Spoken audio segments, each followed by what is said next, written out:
Karena tidak sengaja saya kemarin itu membaca satu artikel bahwa hari ini tingkat kematian karena depresi itu lebih tinggi. Bahkan lebih tinggi dari kematian karena kanker yang ditakuti banyak orang itu. Nah, terus tiba-tiba saya ingat kalian. Saya kok khawatir jangan-jangan kalian ini di duniamu kan yang paling dekat membuatmu depresi itu ya urusan-urusan cinta dan patah hati ini. Makanya tiba-tiba muncul ide, ayolah bulan ini kita belajar tentang patah hati. Kita pahami apa yang terjadi dengan diri kita kalau sedang mengalami patah hati. Syukur-syukur kemudian kita bisa mengendalikannya, tidak kehilangan akal sehat dan badan sehat kita, meskipun mengalami banyak kekecewaan dalam hidup. Tentu saja patah hati itu tidak hanya urusan laki-laki dan perempuan, cinta yang di level eros. Cinta apapun punya potensi jatuh pada sisi patah hati, kekecewaan. Meskipun nanti ya kita urean-urean bagian awal ini kita masih mengambil sisi psikologis jatuh cinta yang biasa kalian alami itu. Minggu depan mulai agak dalam ke filsafat yang jenisnya eksistensial. Minggu depannya lagi agak dalam lagi kita ke stoikisme. Dan nanti terakhir kita masuk dari pintu sufisme. Nah, paling tidak pelan-pelan kita selami diri kita memahami fenomena yang namanya patah hati ini. Dan itu ya memang bagian dari skenario ujiannya Allah untuk hidup kita di dunia ini. Kita mengalami namanya patah hati. Baik, bismillah ya, pelan-pelan. Ini belajar beneran malam hari ini, jadi bukan pengajian. Jadi kita sinau bareng. Bismillah ya, nambah wawasan. Saya awali dari sini. Saya ingin masuknya dari dunia emosi. Ini mungkin wawasan ini beberapa di antara teman-teman sudah paham. Jadi ada psikolog ahli jiwa namanya David Hawkins. Dia membahas tentang kesadaran manusia. Jadi dia bukunya judulnya Power and Force, An Anatomy of Consciousness, The Hidden Determinant of Human Behavior. Jadi ini diri kita ini, tingkat kesadaran kita itu hari ini ada di mana. Hawkins ini membuat semacam metrik, semacam peta. Terus dia skor itu mungkin level energinya. Jadi hidup kita ada di level kesadaran yang mana? Itu ada sekitar 8 tambah 9, 17 level. Yang jumlahnya 8 yang awal itu namanya force. Force ini coraknya agak negatif. Jadi kalau kita ada di level force ini, kita terjebak di situ, kita harus berjuang keluar dari situ. Yang level tinggi sisanya namanya power. Kalau power ini dimensi ketika kita mengembangkan diri, berarti kita sudah meningkat dari kondisi force tadi. Nah, ini sisi-sisi kesadaran kita. Ini ada 17 tadi. Yang paling rendah malu, yang paling tinggi pencerahan. Ya tentu saja mungkin dalam diri kita ada banyak. Saya sudah levelnya cinta, Pak, tapi kadang-kadang ya ada malunya, kadang ada takutnya ya. Tapi ini yang dimaksud yang dominannya. Ada orang yang dominan dalam hidupnya itu isinya rasa malu saja. Sehingga dia merasa minder, tak berdaya, tak berharga. Ini level kesadaran paling rendah kalau versinya Hawkins. Nah, paling tingginya itu pencerahan. Makanya dia menskor energinya, level paling rendahnya 20, level paling tingginya 1000. Nah, ini mungkin menarik untuk teman-teman bahan refleksi. Saya itu dominannya ada di mana? Kesadaranku. Kalau yang paling rendah malu tadi ya, rasa minder, tak berharga, itu powernya 20. Energi 20 itu ya sulit kita mengharapkan kontribusi besar dari kita untuk hidup.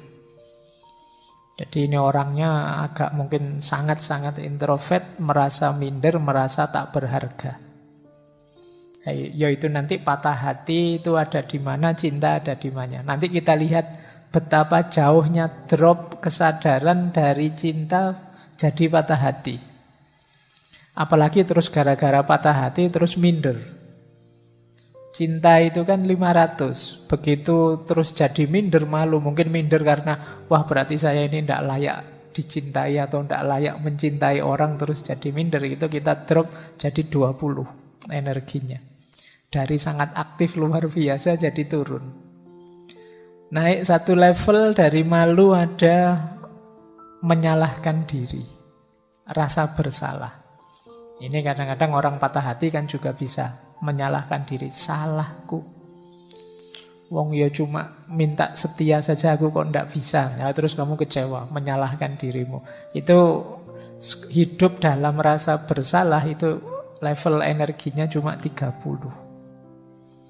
Susah produktif, pasti susah kreatif. Naik satu level ada lebih tinggi, tapi juga tidak kalah buruknya. Namanya apatis. Ini wujudnya biasanya putus asa. Jadi sudah tidak ingin apa-apa lagi. Bangkitlah, sudah tidak mau. Ayo perjuangkan, tidak mau, sudah apatis, sudah tidak mungkin aku sukses, tidak mungkin aku bisa dapat lagi, sudah gonta-ganti berapa kali kok terus putus terus, sudahlah, tidak usah mikir itu lagi. Ini apatis namanya. Orang kok dominan hidupnya apatis, isinya putus asa saja, ya pasti tidak produktif. Jadi tingkat kesadarannya masih rendah. Naik satu level menyesal. Menyesal lumayan 75, tapi itu pun masih kelompok rendah. Hidup dalam penyesalan, itu mesti tidak produktif. Ini kita ada masih di ranah force, ranah yang tertekan. Naik satu level hidup dalam ketakutan, cemas, khawatir. Ini 100 nilainya. Nah, nilai 100 itu ya masih 10%-nya, karena yang paling tinggi 1000. Jadi kalau kalian hidup dalam ketakutan itu masih di lingkup rendah. Nah, ini sudah mulai agak agresif, tapi tetap konotasinya negatif. Di atas ketakutan ada ambisi. Hidup tidak terkendali, penuh ambisi.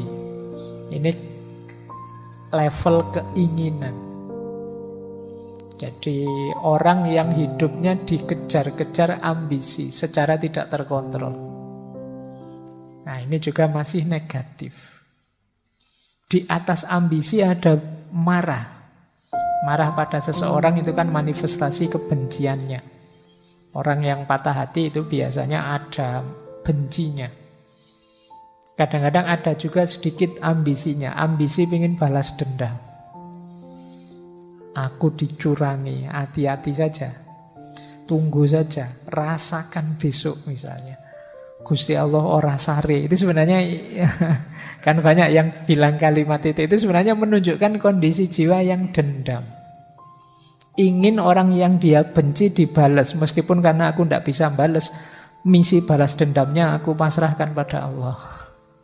Nah, ini sebenarnya mental-mental itu tadi, ambisi, hasrat, ingin balas dendam.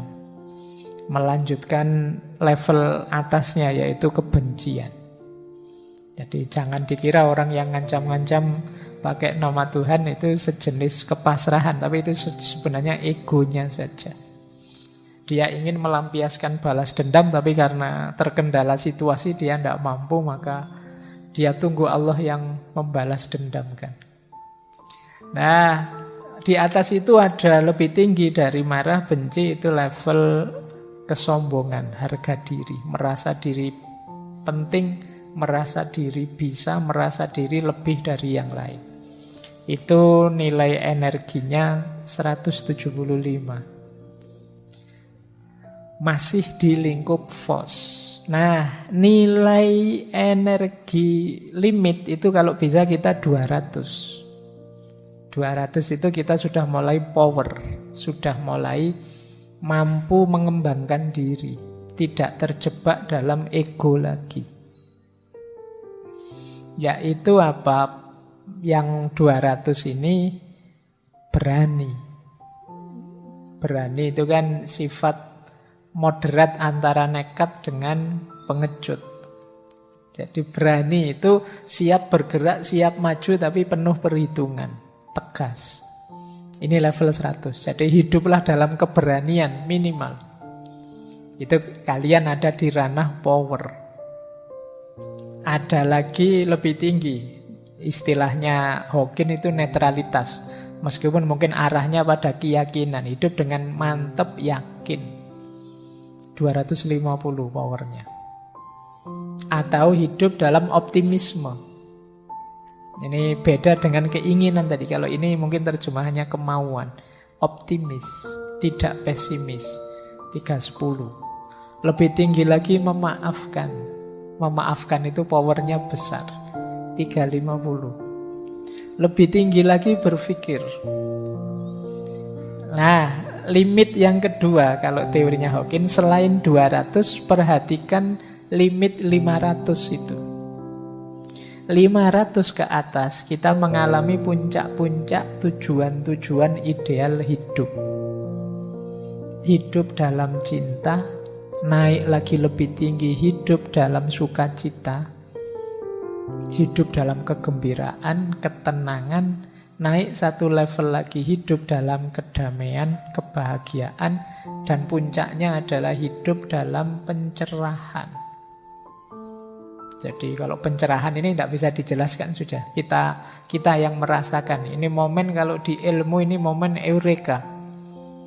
Momen wow, momen ketakjuban, momen Allahu Akbar. Itu momen pencerahan paling tinggi. Nilainya 700 sampai 1000. Nah, semoga teman-teman, saya tidak tahu ada di mana, semoga ada di power ya, tidak ada di force. Kalau ada di force, kita ada di wilayah yang negatif. Mari menghidupkan power. Nah, gejala-gejala fenomena yang malam hari ini kita bahas, broken hearts, patah hati, itu banyak ada di force. Ayo kita jadikan yang di force ini geser ke ranah power. Makanya sering saya bilang, tidak hanya cinta, patah hati pun sebenarnya energinya banyak. Maka ayo kita meskipun patah hati, tapi paling tidak masih tetap berani, masih tetap optimis, masih tetap misalnya mau berpikir, masih bisa memaafkan. Sudah patah hati, diputus, tidak mau memaafkan, dendam lagi. Oh, itu kamu ada di force. Kamu terjebak dalam kegelapan rasa sakitmu. Coba kamu mau memaafkan, kemudian optimis melihat ke depan, bisa menerima, apalagi tetap tenang, bahagia. Oh, kamu luar biasa. Nah, ini cara antara lain, karena teori untuk membaca jiwa itu kan luas sekali. Ini antara lain dari para ahli jiwa untuk memahami fenomena kesadaran kita. Ini loh yang mendorong hidup kita. Ini nanti jadi profil kepribadian kita. Kalian setelah ini boleh introspeksi. Pak, saya itu tipe orangnya pemikir, Pak. Lumayan. Power 400. Pak, saya itu tipe orangnya ceria, Pak. Gembira terus, lumayan 540. Pak, saya itu hidup dalam penyesalan, Pak. Wow, itu kamu berarti ada di force level 475. Pak saya hidupnya penuh kebencian, kamu ada divorce, meskipun nilainya 150. Nah, ini caranya begini nanti. Kalau ingin memahami level kesadaranmu di mana.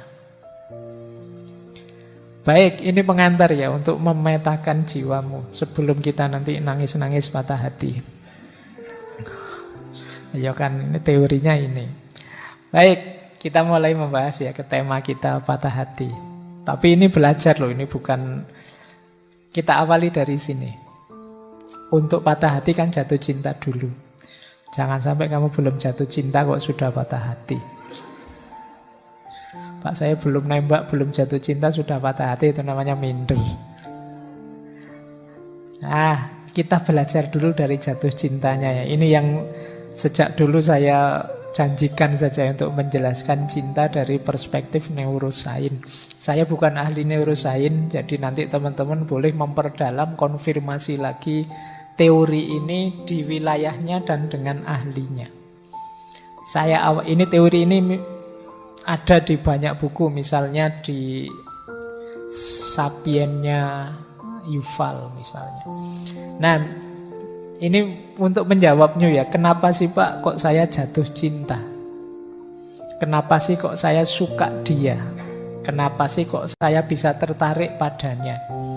Ini secara neurosains, kita itu sepanjang evolusi kita, evolusi manusia. Manusia itu kan berkembang terus, berevolusi terus. Itu manusia itu sudah belajar karena mengikuti fitrahnya. Kita ini kan punya fitrah berketurunan, punya fitrah melanjutkan generasi, punya fitrah menikah dan lain sebagainya. Itu sejak awal kita sudah belajar untuk menghidupkan fitrah ini. Nah, maka otak kita terkondisikan untuk mengikuti fitrah itu, termasuk fitrah berketurunan. Nah, maka generasi manusia awal itu juga sudah punya ideal-ideal pasangan yang menurut mereka cocok untuk melanjutkan generasi. Nah, mungkin ada yang menganggap ini cari saja yang subur, yang cirinya begini, cari saja yang aktif, yang cirinya begini, cari saja. Itu nenek moyang kita sudah punya standar-standar. Mereka belajar, oh jangan menikah dengan perempuan kayak gini deh, kalau kayak gini itu. Nanti perempuan jangan mau kalau dinikahi laki-laki kayak gitu deh. Ini sepanjang sejarah manusia itu belajar tentang ini. Sejak era purba manusia sudah belajar. Nah, pelajaran ini yo direkod dalam otak manusia. Yang itu kemudian yo lama-lama terkumpul, sandinya tersimpan di otak kita, dalam sinyal-sinyal saraf-saraf otak kita. Jadi itu warisan nenek moyang kita. Di dalamnya ini ada sirkuit macam-macam, termasuk tadi standar-standar pasangan ideal. Yang itu nanti didukung oleh hormon neurotransmitter yang ada di kepala kita. Jadi sandinya sudah ada. Misalnya tipe ideal istri versi Indonesia mungkin beda dengan tipe ideal versi Afrika atau versi Amerika. Versi Melayu mungkin beda dengan tipe ideal versi manalah, India atau mana. Ini sesuai rekod cetak yang ada di kepala kita. Ini warisan nenek moyang kita. Nah, selanjutnya isi kepala yang isinya sandi-sandi itu yo akan jadi secara tidak sadar jadi standar kita. Kalau melihat pasangan yang menurut sandi-sandi tadi cocok, menurut sirkuit-sirkuit tadi cocok. Itulah mengapa kadang-kadang bagi temanmu, sahabatmu yang satu ini tidak menarik, tapi kok malah temanmu yang satunya jatuh cinta sama dia, itu mungkin ada warisan-warisan standar yang cocok.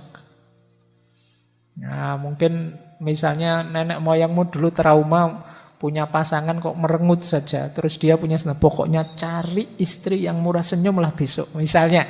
Itu terus jadi tergambar di kepalamu, terpola, nanti ini mungkin lama-lama diwariskan.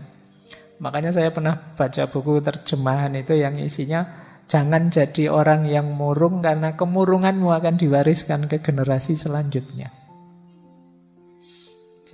Jadi orang yang ceria, jadi orang yang bahagia. Makanya jangan pakai rumus, saya susah ndak apa-apa Pak, yang penting anak saya besok seneng. Itu ndak laku kalau pakai teori ini. Kalau kepingin anakmu, generasimu yang akan datang seneng, kamu harus jadi orang yang gembira juga. Nah, ini asal-usulnya. Kenapa kok kamu bisa jatuh cinta sama dia? Kemungkinan standarnya dia cocok dengan standar yang ada di kepalamu. Yang ini mungkin kamu tidak sadar. Oh enggak kok Pak, saya itu tiba-tiba saja seperti ada yang narik terus jatuh cinta sama dia. Saya tidak pakai mikir. Ya sebenarnya itu karena sudah ada pola, sudah ada standar yang ada di kepalamu. Jadi ketika standar ini secara tidak sadar ketemu, itu mungkin kayak lampu ninu-ninunya itu bunyi terus, wah ini cocok ini. Nah, yo alhamdulillah kalau yang membunyikan standarmu itu dia juga bunyi standarnya. Nah, berarti sama-sama jatuh cinta. Kalau tidak ya kamu bunyi sendirian. Jadi bertepuk sebelah tangan kamu. Ah, itu cikal bakalnya patah hati di situ. Jadi kalau kamu ketemu kok terus sinyalmu bunyi, kamu boleh tanya, sinyalmu bunyi juga enggak? Nah, kalau ternyata enggak, ya kamu siap-siap sudah ancang-ancang mundur. Nah, ini awalnya begini. Nah, yang penting bukan ini, yang penting selanjutnya. Setelah jatuh cinta, ini yang menarik. Pusat-pusat rasional di otak kita macet. Jadi otak emosionalnya meluap. Jadi yang kuat sekali emosinya, rasionalnya macet. Itu kenapa jatuh cinta itu sering kelakuannya orang jatuh cinta itu tidak logis, tidak masuk akal. Orang jatuh cinta itu seperti orang mabuk. Bahkan ada yang bilang orang jatuh cinta itu seperti orang pecandu narkoba. Ketika orang kecanduan itu kan selalu ingin dapat itu terus. Kalau biasanya nyuntik ya suntikan terus. Jadi kalau kalian saking rindunya gelisah pengen ketemu sampai rasanya bolak-balik, itu persis seperti orang sakau. Rumusnya memang begitu. Gejala kimia yang ada di otakmu begitu. Jatuh cinta itu semacam ketergantungan. Nah, sistem amigdala, sistem cinguli kortek macet. Sistem amigdala itu sistem ketakutan, kesiagaan. Sistem berpikir kritis juga macet. Jadi, akhirnya apa? Banyak orang bilang, wah orang mencintai itu tidak masuk akal, tidak rasional. Kewaspadaannya turun, daya kritisnya turun. Jadi aktivitas ini didukung oleh berbagai hormon. Jadi seperti dopamin, oksitosin, serotonin. Wis itu tambah, kamu tambah melekat, tambah rasanya tidak bisa putus sudah. Makanya jangan heran, bagi yang pernah ngalami jatuh cinta itu rasanya sejuta rasa. Meledak-ledak, pokoknya tidak bisa dikontrol. Karena memang otak rasionalnya macet. Jadi kadang-kadang yang dilakukan tidak masuk akal. Ada enggak yang di sini nelpon mulai isya sampai jam 3? Ya, saya pernah diceritain begitu. Ada yang cuma bilang sudah ya, saya mau tidur gitu. Terus yang sana bilang ya silahkan tidur dulu. Ya kamu dulu lah. Ya kamu dulu. Itu bolak-balik kamu dulu bisa sampai jam 1 malam itu. Miss you too, bolak-balik miss you too. Yo, itu ngapain anak-anak itu? Nah, sinyal-sinyal rasionalnya macet itu. Jadi agak berat memang. Jadi ini perspektif neuroscience ya. Jadi ternyata jatuh cinta seperti itu. Makanya mabuk cinta itu rumusnya tadi. Gempuran hormon oksitosin, dopamin, dan serotonin. Oksitosin itu orang menyebutnya hormon cinta. Karena berhubungan dengan perasaan, kasih sayang, emosi, keterikatan antar manusia. Kemudian dopamin. Dopamin ini hormon kenikmatan. Kalau kita merasakan nikmat, otak kita melepaskan dopamin ini. Misalnya kita makan enak. Begitu makan makanan enak, keluar hormon dopamin ini.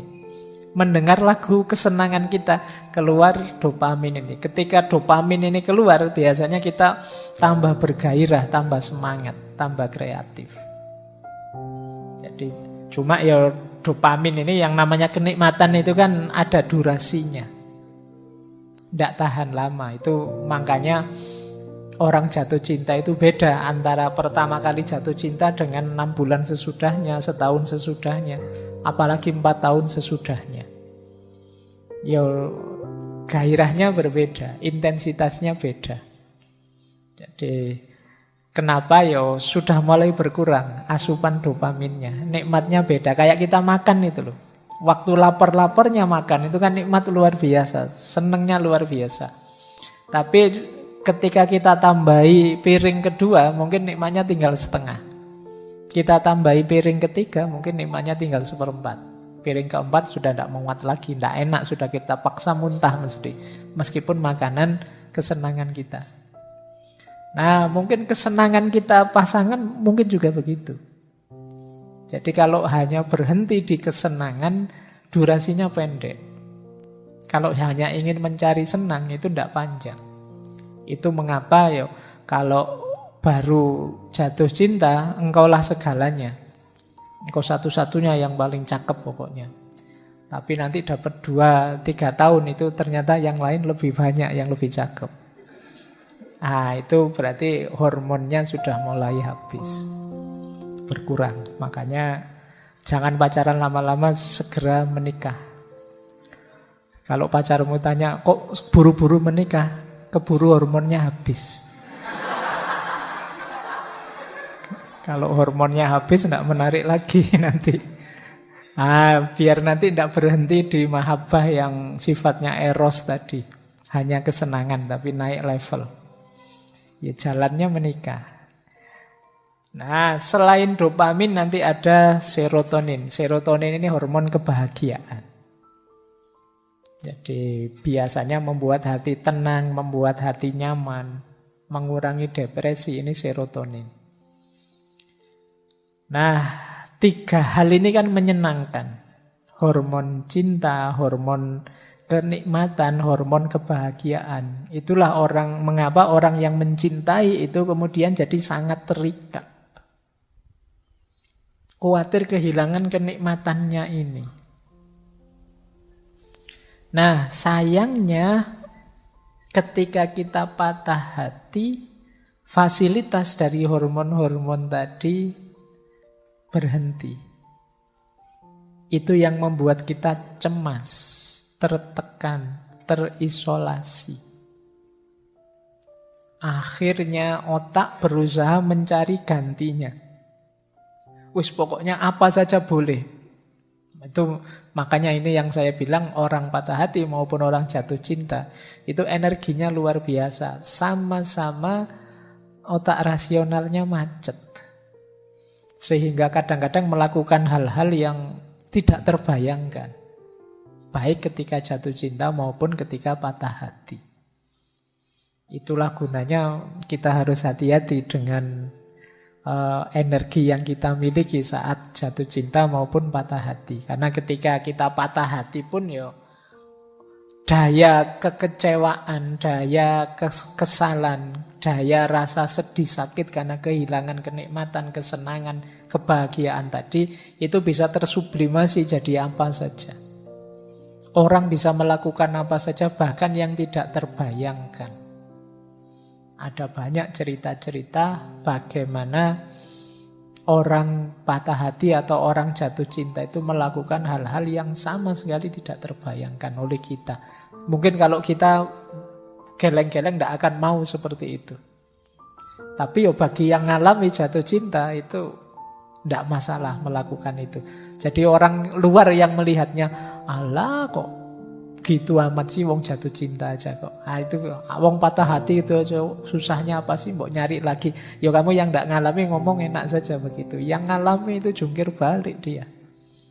Diputus emangnya kenapa, mbok yo nyari lagi. Mau yang lain ya banyak, mau yang lebih jelek apa lagi.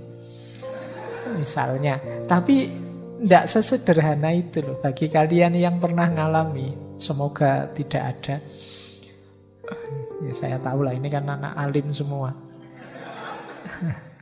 Nah, ya, jangan-jangan kasusnya seperti tadi, belum pernah jatuh cinta Pak, ya tidak mungkin patah hati.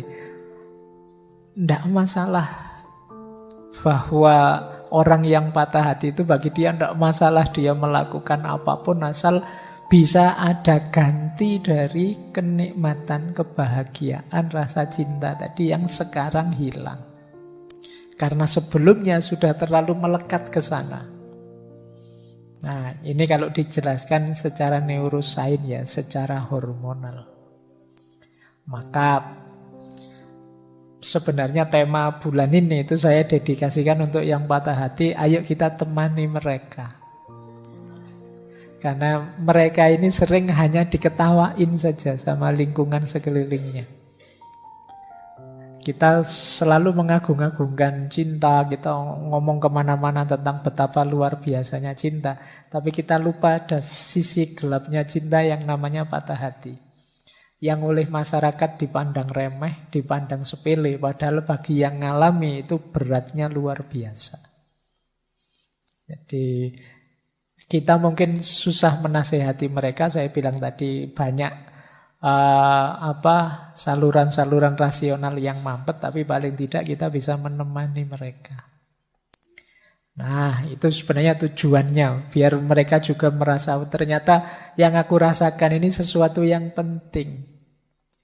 Mereka ini mungkin agak paradok. Masyarakatnya bilang alah begitu aja, alah wong ndak penting saja, tapi kok sakitnya seperti ini ya. Kok beratnya seperti ini ya. Baik. Oke ya, ini penjelasan perspektif neurosainsnya. Nah, yang ingin lebih dalam boleh nanti. Hari ini banyak buku-buku yang menjelaskan ini. Bagaimana kondisi otak, situasi otak saat orang mengalami jatuh cinta maupun patah hati.